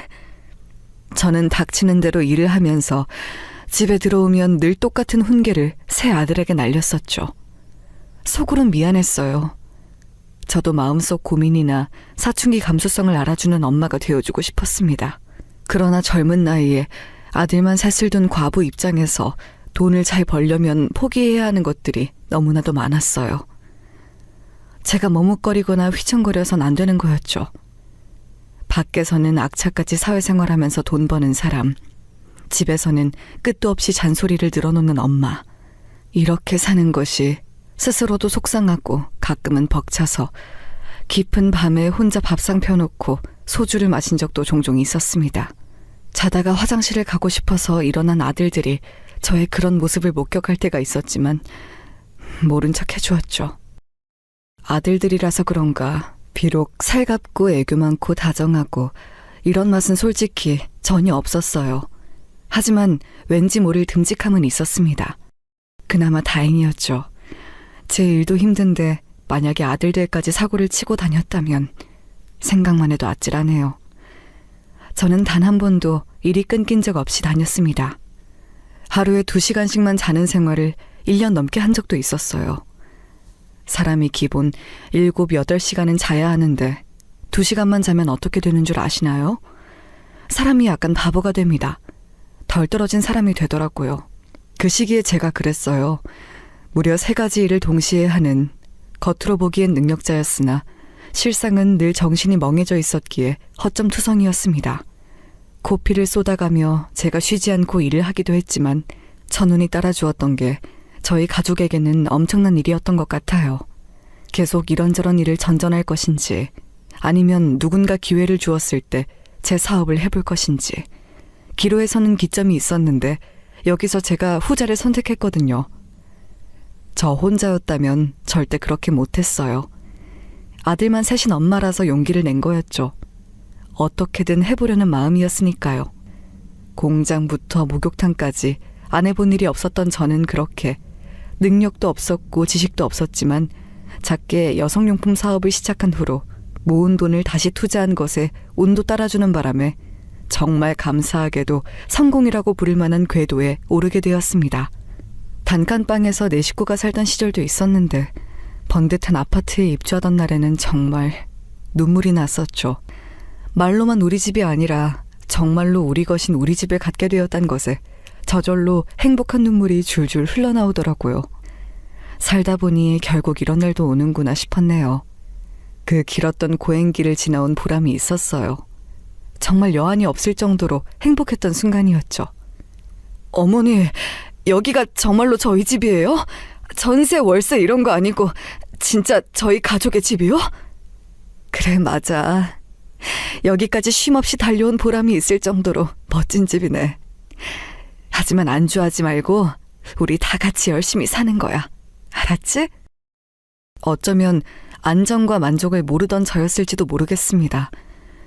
그런 저를 세 아들은 첫째를 필두로 묵묵히 따라주었네요. 생각해보면 아들 셋 다 남편의 기질을 닮지 않은 것이 정말 신기하고 감사한 일이었어요. 셋 다 타고난 성향, 성질이 저를 닮아 있었거든요. 장성한 아들들은 저마다 독립을 하였고 셋째 아들이 그래도 막내랍시고 살가운 면이 있어서 저하고 시시콜콜한 대화도 나누고 가끔 쇼핑도 다니고 그랬습니다. 그러다가 줄줄이 장가를 들게 되었어요. 자식 둘을 연이어 장가 보내는 것도 서운하고 갑작스럽고 힘들었는데 우리 막내까지 결혼을 하겠다고? 그게 정말이야? 아직 나이도 이렇게 어린데 굳이 결혼을 서둘러야 해? 엄마, 제가 형들을 따라서 결혼을 하려는 건 아니고요. 지금 여자친구하고 사이도 좋고 잘 맞아서 결혼하면 좋겠다고 생각을 계속 해온 것도 있었고 게다가 저만의 안정적인 가정을 얼른 꾸려보고 싶다는 욕심이 전부터 있었어요. 너는 네 형들하고 똑같은 소리를 하는구나. 자기만의 가정, 안정적인 환경을 만들어가고 싶다는 거. 그래, 우리 아들들은 이런 걸 속으로 원해온 거였구나. 그렇다면 내가 말릴 수가 없지. 우리 막내도 하고 싶은 대로 해. 인생은 그렇게 사는 게 맞는 것 같더라. 감사해요, 엄마. 저희 형제가 연달아서 쭉 결혼을 하는 것 같아서 좀 민망하긴 한데 저희 다 잘 살게요. 엄마가 저희 위해서 죽도록 고생하신 거 봐온 만큼 열심히 잘 살아볼 거예요. 그리고 아버지처럼 그렇게 가정을 망치는 사람은 되지 않을 거예요. 형들이랑 저 진작에 다 약속했어요. 아버지처럼 되진 말자고요. 그런 가장으로 살진 않을 거라고 약속드려요. 네가 이렇게 네 아버지 이야기를 꺼내는 건 처음인 것 같구나. 그런 생각을 하고 있었을 줄은, 셋이서 그런 약속을 해놨을 줄은 나로선 정말 상상도 못한 건데. 고마워. 우리 아들들이 세상에서 최고야. 떠올리면 애증만 가득한 남편이 만약 저승에서 저희 가족을 보고 있거든 자기 아들들이 자기보다 훨씬 더 잘 사는 모습을 보기를 바랐어요. 그렇게 되려면 우선 제가 잘해야 되는 문제였죠. 일찍이 과부가 되어 아들만 셋 키우며 억척스레 살아온 엄마, 사업까지 성공시키며 투자를 잘해온 엄마, 이런 엄마가 키운 아들들하고 결혼하고 싶어하는 여자들이 과연 있어줄까 하는 생각도 저는 잠깐 했었어요. 여자 입장에서는 이런 시어머니가 있다면 별로 결혼하고 싶어 하지 않을 것 같았거든요. 특히 저희 첫째하고 결혼한 며느리가 저에게 처음 인사 왔을 때 영 표정이 어두웠어요. 그게 인상 깊었죠. 어머님, 비록 제가 집안의 경제력 수준이라든지 학벌이라든지 그런 건 더 낮고 부족하지만 성심성의껏 앞으로 잘해볼게요. 혼자 삼형제를 키워내신 분이라면 제가 발끝도 못 따라갈 것 같지만 노력은 해보겠습니다. 그렇게 부담은 안 가져도 되는데요. 부부의 연을 맺은 당사자 두 사람끼리만 잘 지내면 나는 그것으로 만족해요. 다른 건 안 바라요. 아니에요, 어머님. 굳이 애써 그렇게 말씀 안 해주셔도 돼요. 제가 앞으로 제 나름의 최선을 다해볼게요. 너무 주눅이 들어있어서 제가 당황하기도 했었네요. 새 아들이 별로 말수 많지 않은 걸 보면 사람들이 저의 스타일도 대략 짐작을 하던데 저 역시도 말이 원체 많지 않아요. 과묵하다고 할 수 있었네요. 괜히 말을 얹어서 화근을 만들 바에는 아예 말을 시작 안 하는 게 낫다는 주의였고요. 이런 저의 특성을 10분 발휘하는 것으로 저는 그렇게 정했습니다. 차라리 잘해주려고 이런저런 노력을 하면서 시행착오를 겪는 것보다 깔끔하고 아무것도 안 달려있는 나무 같은 고부관계가 훨씬 나을 거야. 일단 그게 나에게는 별로일지 몰라도 며느리들 입장에서는 좋겠지. 내가 그렇게 해주자. 저는 며느리가 셋이나 되었음에도 굳이 며느리를 통해 뭔가를 확인받거나 하려고 들지 않았습니다. 그 영역을 온전히 존중해 주었지요. 제가 오히려 거리를 벌려서 그런 것인지 시간이 조금 지나자 며느리들이 먼저 저에게 은근히 다가와주기도 하였어요. 저기 어머님, 전부터 궁금했는데 어머님께서는 명품에 별로 관심이 없으신가 봐요? 그 흔한 샤넬백 하나가 안 보여서요.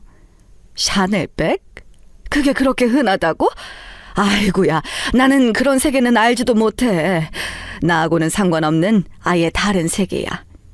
다른 세계처럼 느껴져서 안 사고 안 들으셨던 것뿐이지 돈이 부족하고 아까워서 구매를 못 하셨던 건 아니지요? 뭐 그렇다고 할 수 있지. 돈이 부족하거나 그런 걸 사기에 아까워서 그랬던 건 아니야. 그런데 이건 왜 물어보니? 네가 혹시 샤넬백이 가지고 싶어서 그런 거야? 아이, 절대 아니에요. 그냥 어머님께서 얼마나 검소하신지 알고 싶어서 그랬어요. 그런데 어머님, 자신에게 투자도 하면서 지내세요. 샤넬백 하나 들어서 기분이 좋아지고 자신감이 올라간다면 그게 바로 자신에게 주는 선물이자 곧 투자가 아니겠어요? 저로서는 이해가 어려운 가치관이었으나 막내 며느리가 그렇다고 하니까 맞장구 쳐주려고 고개나 끄덕이는 게 전부였죠. 그러면서 내심 생각했었어요. 며느리들이 제가 대하기에 편하고 쉬운 젊은 여자들은 아닌 것 같다고요. 일단 사람의 결이라는 게 저하고 다르더라고요. 그래서 그렇게 약간의 미묘한 거리감이 계속 유지가 되었던 것 같습니다. 며느리들 부려먹는 거 일절 없었고 안부가 궁금하면 제가 연락을 했지 하라고 하지 않았어요. 이게 맞는 것 같았으니까요. 그렇게 지내던 어느 날이었는데요. 제가 하도 기력이 떨어지는 나머지 현기증과 복통을 동시에 일으켜서 잠시 거실 바닥에 쓰러졌었어요. 몸이 안 좋다는 증거였죠. 솔직히 말하자면 왠지 몸이 안 좋다는 건 진작에 느끼고 있었는데 워낙 이런 고생 저런 고생을 다 하면서 살아왔던지라 한편으로는 아니란 마음을 갖게 되었었죠. 원체 자주 삭신이 쑤시고 아프니 이것도 별일 아닐 거라는 생각이었죠. 그러다가 컨디션 회복이 너무 안 되고 소화까지 힘들어서 병원에 다니기 시작했습니다. 그런데도 차도가 없고 별 뾰족한 수가 없더라고요. 안부 전화를 걸어온 첫째 아들에게 이런저런 이야기를 했더니 단박에 저를 큰 병원으로 보냈습니다. 어머니, 그럴 때는 그냥 대학병원에 가셔서 정밀검사 받아보시는 게 나아요. 동네에서 이리저리 전전해봤자 어차피 똑같은 결과만 받는다고요. 그래도 번거롭고 비싸기도 하고 나 혼자 그런 곳 가기에는 겁도 나는데. 예? 며느리가 있는데 왜 그런 걱정을 하세요? 어머니, 염려 붙들어 매세요. 그러더니 병원 가는 날에 첫째 며느리가 저와 동행을 해주었어요. 첫째가 당부를 해준 모양이었죠. 누가 같이 있어서 안심이 되기도 했지만 약간 어색하기도 했습니다.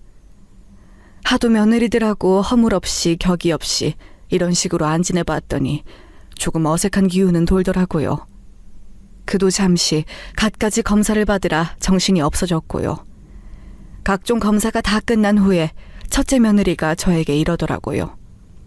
어머님께서 경제력이 있으셔서 다행이에요. 안 그랬으면 자식들에게 이런 상황에서도 손 벌리셨을 텐데. 경제력 있으시니까 당당하고 스스로도 힘이 나시죠? 그렇지.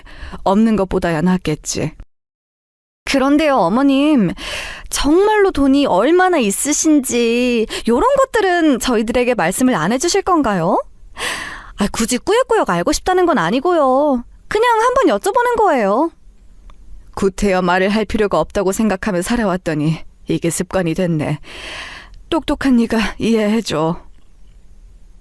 제 반응이 만족스럽지 않았는지 첫째 며느리는 되게 듣고 싶은 말이 많다는 눈치로 눈을 빛내면서 저를 쳐다봤어요. 그런데 저는 검사 결과 걱정으로 머릿속이 가득 차 있었기 때문에 며느리가 궁금해하는 것 같은 경제력 이야기를 해주지 못했고요. 그런데 정말 그럴만도 했던 것이 대학병원에서 받은 검사 결과 제가 암 환자로 밝혀졌기 때문입니다. 하늘이 노래졌어요. 암이라니. 아무리 힘들고 고생을 하면서 지내봤어도 암에 걸릴 거라고는 생각도 못 해봤었습니다. 누구라도 그런 걸 생각하며 살진 않겠지만 저는 그야말로 안중에도 둬본 적 없이 살아온 사람이었어요. 왜, 어째서, 설마 싶은 부정적인 예감은 모조리 맞아 떨어지는지 모르겠어요. 이런 게 인생의 순리라고 한다면 너무나도 불공평한 것 같더군요. 수술을 들어가 볼 만한 상태인 것에 그나마 감사하라는 의료진의 소견도 당시에는 귀에 잘 들리지 않았고요. 제 상태가 심각하다는 것만 귀에 잘 들어오더라고요. 저의 암 선고에 새아들은 당연히 난리가 났고 의외였던 것은 새 며느리가 혼비백산이라는 점이었어요. 어머님, 무조건 괜찮으실 거예요. 요즘 의료기술 대단한 거 아시죠? 그러니까 겁내지 마시고 반드시 수술 받으세요. 안 받으시고 그냥 버틸 만큼 버티시겠다고 하면 안 돼요. 수술 받으시고 새로 이막을 사셔야죠. 저희 며느리들이 기도 올릴 거예요. 어머님께서 암 이겨내게 해달라고, 수술 꼭 받으셔서 결과 좋게 해달라고 이제부터 매일 기도할 거예요. 어머님 인생은 암을 이겨내신 이후부터 새로 시작이에요. 그러더니 둘째 며느리가 눈에 눈물까지 그렁그렁 달고서는 저렇게 말을 하더라고요. 솔직히 감동이었어요. 새 며느리가 저를 너무 걱정하고 염려를 해주길래 그것에 용기를 얻어서 수술을 받게 되었습니다. 결단은 내렸지만 머릿속은 복잡했죠. 가만히 있으면 남은 수명대로 잘 살다가 갈 텐데 괜히 수술을 받아서 들쑤시는 게 되면 더 상황이 나빠질 수도 있었으니까요. 그리고 혹시 수술을 받아도 별로 대단한 영향은 없는 게 아닐까. 이런저런 걱정으로 저는 몇 날 며칠을 심란하게 보냈는데요. 막상 수술 당일이 되자 다른 걱정 한 가지만 들더라고요. 만약에 수술을 받다가 잘못되면 어떻게 하지? 전신 마취가 된 다음에 내가 다시 눈을 안 뜨면 그게 바로 죽음인 것인데, 이대로 삶이 끝나는 것인데, 내가 정말 이 엄청난 과정을 버텨낼 수 있을까? 그건 바로 죽음에 대한 것이었습니다. 저는 제가 오늘 이 순간을 마지막으로 삶이 끝날 수도 있겠구나, 이런 생각을 하였어요. 그래서 저는 조금 우스운 행동일 수도 있겠으나 짤막하게 유언장까지 작성하였습니다. 제가 보던 책 사이에 유언을 적은 종이를 끼워놓고 나니까 마음이 조금 의연해지더라고요. 수술실로 이동할 때 막내 며느리가 제 손을 잠시 잡아주었어요. 그게 참 고맙더라고요. 이제 수술실에 들어가 영영 살아서 못 나올 수도 있는데 누가 알아서 제 손을 턱 잡아주니까 그 순간에는 정말 눈물이 날 만큼 위안이 되었어요. 수술대에 눕는 그 순간 저는 기도했습니다. 수술이 잘 되어서 고비를 넘기거나 예후까지 좋은 것은 언감생심 바라지도 않으니까 멀쩡하게 깨어나서 가족들을 하루라도 더 보고 살다 가고 싶다고요. 얼마나 간절히 기도했었는지 몰라요. 저는 예정됐던 시간보다 2시간을 더 길게 수술실에 있었습니다. 아주 긴 마라톤 같은 수술이었지요. 그리고 저는 깨어났습니다. 하늘에 감사하게도 두 눈 멀쩡히 떠서 다시 세상을 보았고요. 자식들, 며느리들의 얼굴도 바로 분간해냈습니다. 첫째가 감격하여 외치는 소리가 들려왔죠. 어머니, 정신이 드세요? 아까 잠시 눈을 뜨셨었는데 다시 의식을 잃으셔서 걱정했어요. 어머니, 이제 한시름 놓았습니다.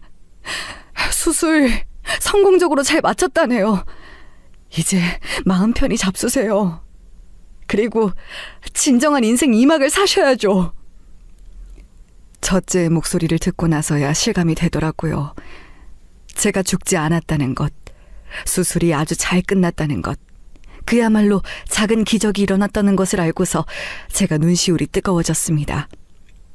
이전까지 살아온 것 이상으로 더 값지게 살아보겠다는 결단이 섰지요. 나이가 있다 보니까 젊은 사람들처럼 수술 후의 회복이 빠르진 않았습니다만 워낙 깔끔하게 수술이 잘 되었기 때문에 저는 나날이 회복이 되고 있었어요. 번갈아가며 병문안을 온 며느리들이 무척 기뻐해 주었지요.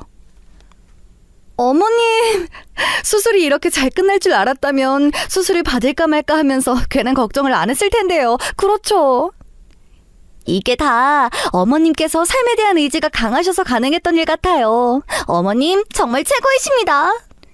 저는 어머님께서 수술실 들어가시기 전에 의연하게 제 손을 맞잡으시는 것 보고서 예감했어요.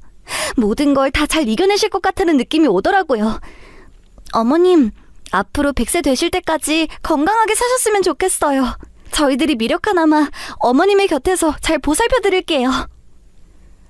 암이라는 진단을 받았을 때부터 무사히 수술을 받기까지 제가 이런 일을 겪고 나서야 며느리들의 소중함, 고마움 이런 게 느껴지더라고요. 그 이전까지는 솔직히 말해서 제 아들들의 배우자라는 생각만 강했지 저라는 사람의 며느리들이라는 개념으로 와닿진 않았었어요.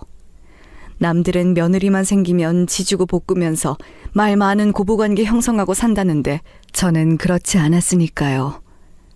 제가 어렵고 힘들게 자식 키워내면서 그렇게 산 사람이었기 때문에 되려 저의 이런 점이 며느리들에게 부담으로 작용하고 또 저도 모르는 사이 불평불만과 잔소리가 많은 시어머니가 되어버릴까봐 살짝 건조한 고부관계로 지내온 것이 사실이었습니다. 그런데 이럴 줄 알았으면 진작에 지지고 볶고 살면서 가까이 잘 지내볼 걸.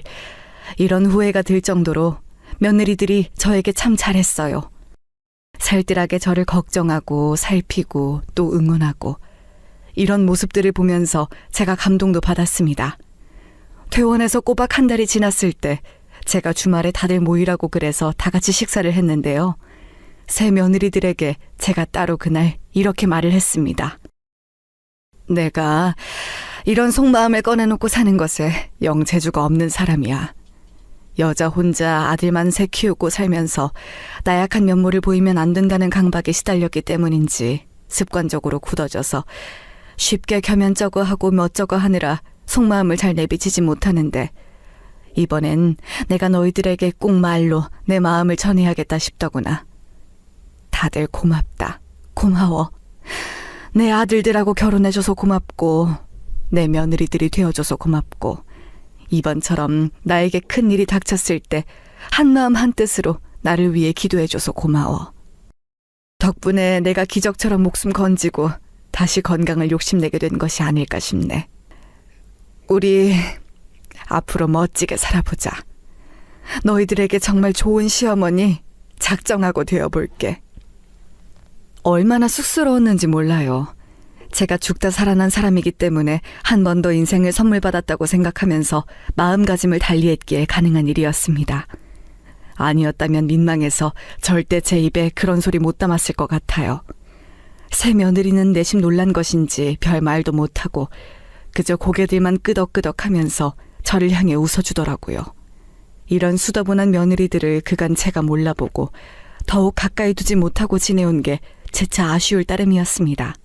제가 며느리들을 향해 덕담 몇 마디 더 던졌고요. 그렇게 화기애애하게 저희들만의 짧은 시간은 끝이 났어요.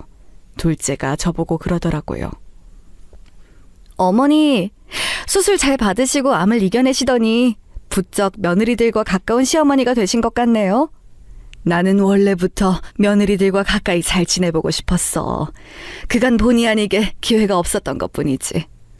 제가 너스레를 떠는 모습이 싫지 않은지 둘째가 신기하단 표정으로 웃더라고요. 저는 또 하늘에 감사했죠. 이렇듯 전보다 더 나은 일상을 선사해준 하늘의 선물에 배반하지 않고 더 멋지게 살아보리라 싶었습니다. 저는 그때 어떤 생각까지 했는가 하면요. 암이라는 강력한 인생의 고비는 어쩌면 저에게 진정한 가족의 모습을 안겨주기 위한 하늘의 안배가 아닐까 했어요. 참나, 지금 생각하면 씁쓸하기만 합니다. 그로부터 얼마 뒤 제가 병원에 가서 검진도 받고 막내 생일이 다가오고 있어서 기념으로 주말에 미리 다 같이 오리고기를 먹기로 하였어요. 유명한 오리고기 식당으로 모였죠. 속단하기는 당연히 이르겠지만 수술 예후가 좋다는 말 의사 선생님께서 조심스레 입에 올리시더라. 그거 듣고 내가 얼마나 감격스러웠는지. 이런 좋은 날에 우리 막내 생일을 미리 축하하며 맛있는 음식을 같이 먹을 수 있으니 너무 행복하네. 엄마, 수술 받으실 때까지만 해도 올해 제 생일을 무사하게 함께 보내주실지 확신이 없어서 제가 속으로 걱정이 많았는데 지금은 이렇게 근심 하나 없으니 진짜 꿈만 같네요. 엄마, 저도 행복해요. 앞으로 오래오래 사셔서 매년 제 생일을 함께 놔주시기예요. 아셨죠? 그럼 당연하지. 우리 막내 얼른 오리고기 많이 먹어라. 내가 오늘 한턱 쏘는 거니까 아무 걱정 말고 실컷 먹어. 화기애애했고 정말 더할 나위 없이 완벽한 자리였어요. 저는 그때까지만 해도 정말 그렇게 생각했어요. 모두가 얼굴에 웃음기를 머금고 있었지요. 둘째 며느리가 문득 제 쪽으로 몸을 숙이더니 이렇게 묻기는 했었어요. 어머님께서는 한턱이 아니라 100턱을 쏘셔도 끄떡 없으시죠? 글쎄다. 100턱이라는 게 와닿지가 않는데 우리 가족들에게 원하는 대로 턱턱 쏠 만큼은 끄떡 없지. 역시 어머님은 정말 멋지신 것 같아요. 암 이겨내는 게 아무나 하는 거겠어요? 제 생각이지만 그게 다 재력이 뒷받침되니까 심적인 여유가 깔려 있어서 가능하셨던 게 아닐지.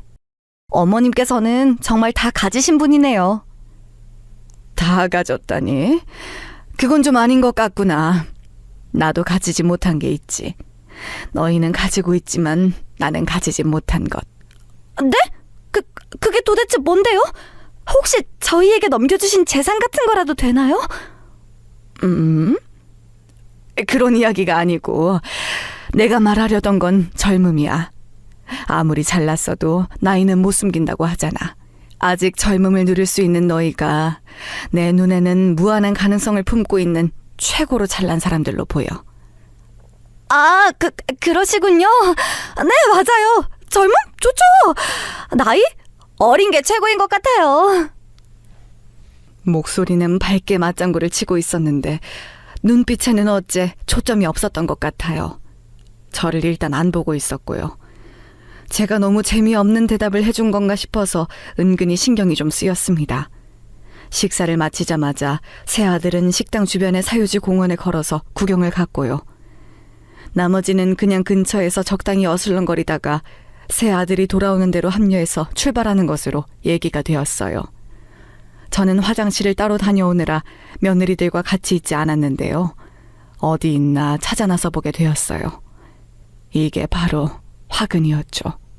식당 뒤뜰에 작은 물레방아가 있었는데 그걸 에워싸듯이 새 며느리가 서서 자기들끼리 머리를 맞대고 무언가 대화를 나누고 있었습니다. 만약 예전에 저였다면 그냥 무심히 며느리들을 부르거나 낄 생각 없이 지나치거나 그랬을 거예요. 하지만 저는 이제 며느리들에게 먼저 다가가기도 하는 시어머니가 될 작정이었거든요. 그래서 싱긋 웃는 낯을 하고서는 천천히 다가갔던 거예요. 자기들도 모르는 사이에 제가 가까이에 딱 다가와 있으면 며느리들이 깜짝 놀랄 거라는 생각을 하니까 재밌어서 웃음도 나더라고요. 그렇게 즐거운 마음가짐으로 며느리들에게 가까워졌어요. 물레방아의 물소리가 크게 들리기 시작했을 때 그 거리가 되니까 말소리들도 잘 들리더군요. 정확한 발음으로 막내 며느리가 이렇게 말하는 게 들려왔습니다. 그러니까요. 정말 짜증나 죽겠어요. 제발 수술 망하라고. 수술실 들어가기 전에 제가 손까지 잡으면서 빌고 또 빌었는데 왜 수술이 잘 되고 지랄이었을까요? 제 걸음이 우뚝 멈췄어요. 암 수술의 후유증인지 순간 헛것이 들린 모양이라고 저는 그렇게 믿고만 싶었습니다. 저에게 수술 전 위안이 되어주었던 막내 며느리의 그 손길이 사실은 저를 위하는 게 아니라 저주를 하기 위함이었다는 그딴 세상에 둘도 없을 추악한 진실 따위는 듣고 싶지 않았어요. 그런데 제가 잘못 들은 게 아니라는 것을 알려주며 곧장 둘째 며느리가 이렇게 말을 받더군요. 나는 심지어 그 전날에 물 떠놓고 기도까지 했어. 제발 수술이 잘못되어서 그대로 수술실에서 뒤지거나 살아나와도 별로 가망 없다는 판정을 받게 해달라고 내가 진짜 물 떠놓고 싹싹 빌었다니까? 그런데 멀쩡히 살아나왔고 수술도 잘 됐고 예후까지 좋다는 것 좀 봐. 숨통 질긴 게 보통 내기가 아니야. 정말 짜증나 죽겠네. 그런데다가 이제 가까이 잘 지내보자는 말까지 들었으니 아주 그냥 악재가 겹치네. 제가 뭘 그렇게 잘못을 했을까? 이런 생각이 들었습니다. 왜, 어째서, 무슨 이유로 제가 저렇게까지 미움을 받으며 악담의 대상이 되고 있을까 싶은 비참한 의문이 들었어요. 가슴이 너무 아프더라고요. 그 순간 지구상에서 가장 초라한 사람은 바로 저였어요. 저를 싫어하고 증오하는 며느리들의 진짜 속내도 모르고 혼자 기뻐하고 좋아하면서 가까이 지내는 미래를 그려댄 제 자신이 너무나도 바보 같았습니다. 비참함과 충격 속을 헤엄치고 있을 때 첫째 며느리가 코웃음을 치면서 활용점정을 찍었죠. 수술 망하게 해달라고 빌면서 내가 병실을 좀 뒤져봤었는데 책 사이에 웬 유언장을 끼워놨었더라? 근데 내용이 뭐였는 줄 알아? 가화만사성이었어. 가족들끼리 화목하게 지내라네? 나 원참 어이가 없어서 돈 얘기를 적어놨어야 맞는 거 아니야? 내가 이래서 시모가 마음에 안 드는 거야. 늘 사람이 두루뭉실하고 의문스러워. 돈 얘기는 왜 이렇게 하네? 하루빨리 이런 어른이 곱게 뒤지셔야 아랫사람들이 편하게 사는 건데. 재산은 절대 안 나눠줄 위인이니까 빨리 뒤져서 그걸 유산으로 우리한테 다 뿌려줬으면 하는 건데 이게 참 뜻대로 되질 않네. 세상사 왜 이렇게 쉽게 뜻대로 안 돌아가나 몰라. 그러자 둘째 막내 며느리들이 동조하면서 엄청 맞장구를 치더라고요. 참담했습니다. 눈물이 왈칵 쏟아질 것만 같았어요. 그러니까 이 모든 것에서 돈이 자유로울 수 없었던 거예요. 제 아들들도 정확히 모르는 재산인데 며느리들은 더 모르고 그래서 더 막연하게 궁금해해왔겠죠. 하지만 제가 워낙 그런 얘기를 안 꺼내고 사는 사람이니까 평소에는 엄두가 안 났을 겁니다. 그러다가 제가 아프다고 하니까 이 기회에 제가 죽어서 유산으로 나눠 가지면 딱이라는 생각들을 한 것이고요. 제가 저도 모르게 주먹을 꽉 쥐고 있는데 그때 막내 며느리가 피식 웃으면서 이런 소리까지 날렸습니다. 앞으로 좋은 고부관계 만들면서 잘 지내라고 시모가 그랬을 때 역겨워서 토할 뻔했거든요. 근데 저희 남편이 괜히 헛바람 들어서 제가 앞으로 시모 잘 챙기며 사는 막내 며느리가 되기를 바라는 눈치더라고요. 그게 은근하게 보여서 진짜로 토하는 줄 알았어요. 생각만 해도 너무 싫어요. 저만 이런 거 아니죠. 당연히 우리도 마찬가지야. 집안에 꽁쳐놓은 재산 좀 있는 것 같아서 결혼도 한 거고 지금까지 참고 산 건데 왠지 좋은 선택이 아니었던 것 같아서 허무하네. 몰래 바람이라도 안 피우고 있었으면 정말 억울해서 큰일 날 뻔했어. 그런데 첫째 며느리의 엄청난 발언이 튀어나왔고 저는 그때 되려 뒷걸음질을 살짝 쳤습니다. 이들이 제가 순간적으로 직감한 것 이상으로 과감한 가면을 쓰고 살아가고 있다는 판단이 서더라고요. 둘째 며느리는 아예 한 배를 타기라도 한 것인지 첫째 며느리를 보면서 고개를 끄덕였죠. 절대 바람 걸릴 일 없고 걸려도 잡아떼면 그만이고 딱 이 정도 수준으로 앙큼하게 바람 피우고 사니까 재민 있어요. 이런 재미 아니었으면 저는 진작에 이혼했을 것 같네요. 아무튼 마음에 안 드는 시무가 안 뒤져서 너무 속상하긴 한데 이러다가 또 어느 날 갑자기 계단에 굴러떨어져서 저 세상 갈 수도 있는 거니까요. 당분간 기대를 완전히 놓진 않고 살 거예요. 어처구니가 없었습니다. 그 정도로 은밀하고 철두철미한 바람을 첫째와 둘째는 여태 피우면서 살아온 모양이었어요. 저는 수술 직후보다 머리가 더욱 아파오는 걸 느꼈어요. 막내까지 가세해서 바람 피우는 이야기, 재미없는 남편들 데리고 사는 이야기, 주는 거 없이 얄밉고 꼴보기 싫은 시모욕. 이런 걸 셋이 신나게 주고받는 현장을 제가 계속 목격하고 있다는 게 현실성이 없었습니다. 저는 정신을 차리려고 했죠. 이럴 때일수록 침착해야 한다. 지독한 배신감으로 슬퍼하는 건 나중의 일이야.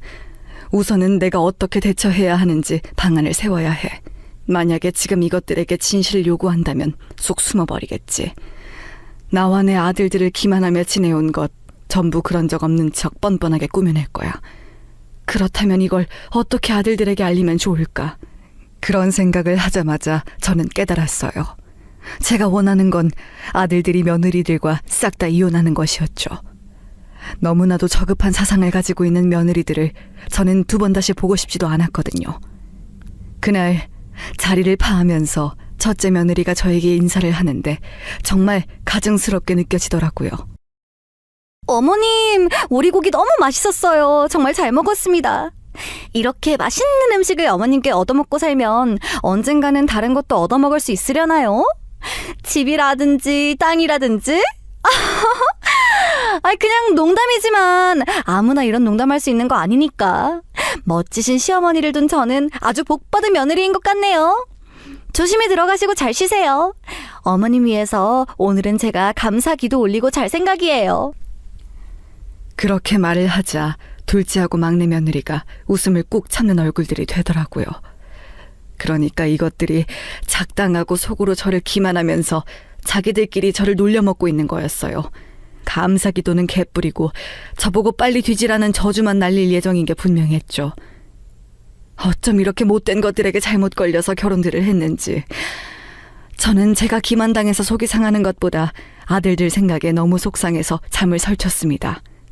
아들들에게 제가 따로 물어봤어요. 며느리들하고 평소 부부 사이는 문제없이 괜찮아 왔는가 하는 여부를 말이죠. 갑자기 그런 건 왜 물어보세요?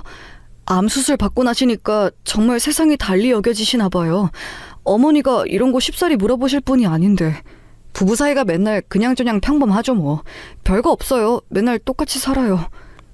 첫째가 당황스러워하면서 대답했는데 그 뉘앙스에서 저는 100% 신뢰하는 부부 사이는 아니다라는 느낌을 받았습니다. 왜냐하면 우물쭈물거리더라고요. 둘째나 막내도 마찬가지였고요. 누구 하나 무조건 좋다고 하지 않았습니다. 가뜩이나 며느리들에 대한 충격으로 제가 들끓고 있었는데 아들들이 이런 반응을 보여주니 제가 망설일 이유 따윈 없었죠. 세 아들을 따로 불러놓고 제가 엄청난 이야기를 꺼냈습니다. 내가 이런 문제 가지고 농담할 이유도 전혀 없고 그러니까 다들 진지하게 내 말을 들어줬으면 해. 나는 재산을 미리 상속해줄 생각이야. 너희들이 알고 예상하는 것보다는 확실하게 많다는 거, 받아먹을 만한 양이 충분히 되는 재산이라는 거, 그걸 정확하게 못을 받고 싶구나. 그게 정말이세요, 어머니? 재산은 절대 미리 안 주실 거라고 생각했는데. 저 사실은 반쯤 포기하고 있었는데 이렇게 직접 말씀해 주시니까 너무 속이 시원해요. 엄마, 그런데 갑자기 왜 마음이 바뀌셨어요? 원래는 더 손에 쥐고 계실 줄 알았는데요. 혹시 무슨 일이라도 있으신 거예요? 여기까지 들었을 때 새 아들의 얼굴이 환하게 밝아지더니 새 아들이 쪼르르 한마디씩 날렸죠. 제가 그저 환한 웃음으로 답하자 새 아들은 안심이라도 됐는지 따라서 웃어 보였지만 잠시 후에 이어진 제 말을 들은 순간 동시에 당황하였죠. 아이의 낯빛이 창백하게 보일 정도가 되더군요. 그럴만도 했어요. 제가 그만큼 엄청난 말을 했으니까요. 단 조건이 있어. 내가 피와 땀을 흘려가며 번 돈, 쌓아올린 재산, 절대 맨입으로는 줄 수가 없거든. 내가 제시한 조건을 달성한 사람에게만 재산을 미리 상속해 줄 거야. 그건 바로 며느리가 저지른 부정. 그 증거를 잡아서 이혼하는 아들에게만 미리 재산을 나눠주려고 해. 예? 어머니, 대체 그게 무슨 말씀이세요? 저뿐만 아니라 지금 동생들도 이해를 못한 얼굴들인 거 보이시죠? 이해를 못했을 뿐이지 말을 못 알아들은 건 아니잖니? 내가 한 말 천천히 곱씹어보면서 잘 실행했으면 좋겠구나. 미리 말하는데 여기엔 어떤 강요도 없어. 재산을 원하는 사람만 내 말을 따르면 되는 거야. 그렇지만 어머니, 잘 생각을 해보세요. 내 것인 조건 말이에요. 그건 애초에 집사람들이 부정을 저지르고 있어야 한다는 전제가 그게 성립되어야 하는 거잖아요. 그렇지 않나요? 부정을 저지른 증거를 잡아서 그걸로 이혼을 해야 한다는 말씀이신데 어머니께서 저희 형제가 이혼하는 걸 바라실 분도 아니고 너무 이해가 안 돼요. 막말로 어머니 말씀 따라서 각자 집사람들이 죄다 부정을 저질렀다면 또 모를까. 황당하다는 듯 중얼거리던 첫째의 얼굴이 이내 아리송하게 변했어요. 본능이라는 게 첫째의 말끝을 흐리게 한 걸지도 모르죠. 그 옆에서 둘째는 어느새 진중한 고민에 돌입한 모습이었고요. 막내는 혼자 따로 생각을 정리하고 싶은 것인지 혼자 먼저 자리를 뜨기까지 했습니다. 이렇게 이미 움직이기 시작한 거였어요. 며칠 후 막내 며느리가 저에게 도움을 요청하더라고요. 막내에게서 부정을 의심받고 있는데 어이가 없고 억울하니까 저에게 좀 도와달라는 것이었어요. 어머님께서 따끔하게 한마디 좀 해주세요. 남자가 되어서 쪼잔하게 자기 여자를 이런 걸로 의심하면 안 된다고 잔소리 한번 해주시면 제가 너무 좋을 것 같아요. 이런 걸로 의심당하니까 저로서는 정말 황당하고 기가 막히고 눈물이 다 나오네요. 어쩌면 좋아요. 눈물이 나오면 흘려야지. 어쩌면 좋긴 뭘 어쩌면 좋아. 그리고 네가 떳떳하고 당당하면 별 문제될 게 없어 보이는구나. 정 네가 억울하고 분하다면 너도 우리 막내 아들이 결혼하고 허튼 수작 딴 데서 부리고 다닌 건 아닌지 샅샅이 조사하면 되지 않겠니? 눈에는 눈, 이에는 이라잖아. 네? 지금 제가 옳게 들은 건 맞아요? 어머님께서 이런 반응을 보이실 줄은 몰랐는데 제가 아는 어머님이 아닌 것 같아요, 지금. 나는 너를 다 안다고 생각 안 하니까 너도 나를 다 안다고 생각 안 하면서 살면 서로 적절할 것 같구나. 저의 단호한 태도에 막내 며느리는 할 말을 잃고 아무런 대꾸도 못했었죠. 그리고 부정에 있어서도 할 말이 없었던 모양이에요. 가장 먼저 이혼에 근접한 게 막내였기 때문입니다. 엄마, 심증만 살짝 있었을 뿐인데 고등학교 동창이라는 놈이랑 몰래 만나서 데이트 즐겨왔던 게 제가 결혼한 여자라네요. 어떻게 이런 일이 있는지. 블랙박스에서 증거 발견했어요.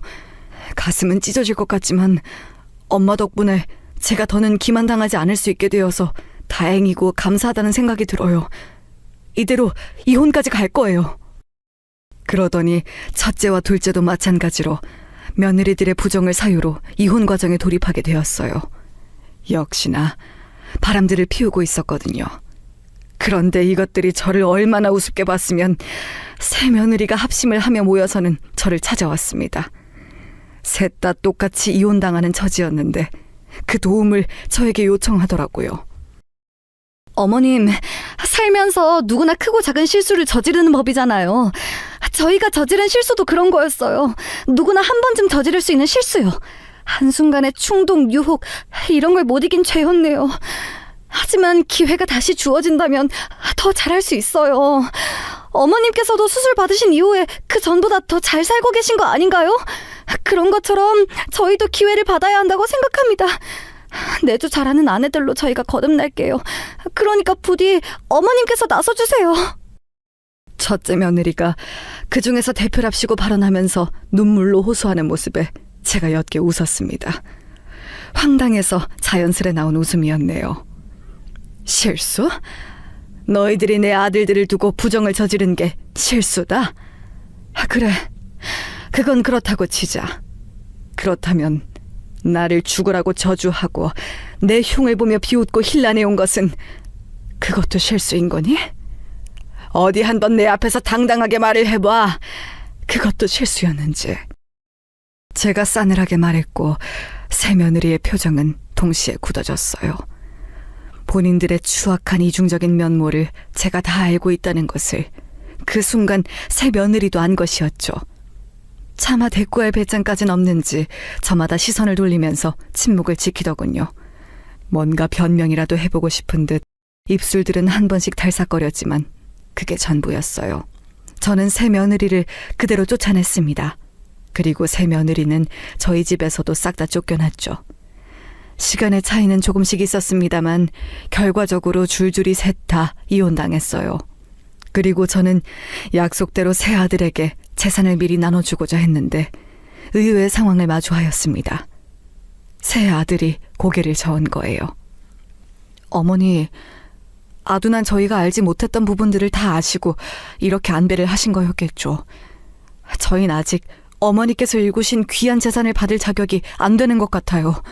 저희끼리도 대화를 나눠봤는데 미리 그 재산을 쥐고 있으면 풍요롭고 행복하기야 하겠지만 저희 각자가 더 발전하고 스스로 나아가는 데 있어서 도움이 되는 건 아닐 거라고 여겼습니다. 어차피 나중에는 저희 몫으로 떨어진 그 재산 미리 받지 않고 지금은 저희 각자가 더 정진하며 스스로의 힘을 길러볼게요. 그렇게 사는 게 맞는 것 같아요. 이혼을 겪고 나서 첫째는 얼굴이 좀 상해 있었는데요. 그래서 걱정했건만 대견하게도 형제 대표로 그렇게 말을 하는 것에 제가 눈물이 찔끔 나왔습니다. 그제야 이런 생각이 들더라고요. 내가 자식들을 잘 키웠구나. 자식 농사를 잘못 지은 게 아니구나. 이런 행복한 생각이 들면서 기쁨의 눈물을 흘린 거였네요. 그 후로 새 아들은 저마다 원래 하던 일들을 열심히 하기도 하고 새로운 도전을 하기도 하면서 전보다 훨씬 더 잘 지냈습니다. 각자 새로운 사람도 만났고요. 사람 보는 눈들을 기른 것인지 참하면서도 야무진 여자들만 새로 만나서 제 입이 찢어질 뻔했습니다. 본의 아니게 우연히 들어버린 전 며느리들의 현황은 각자 친정하고 대판 싸워서 자기 식구들과는 멀어졌고 아무도 새로운 상대를 만나지 못했고 대략 그런 모양이었습니다. 그렇다면 바람 피우던 상대들은 그저 스릴을 즐기기 위한 용도였나 봐요. 알다가도 모르겠네요, 정말. 어찌됐든 지금 이 상황을 애초에 의도해 본 적은 없었으나 이렇게 흘러왔고 이런 모습의 현재를 잘 살아가 보려고 매일 최선을 다하는 중이랍니다.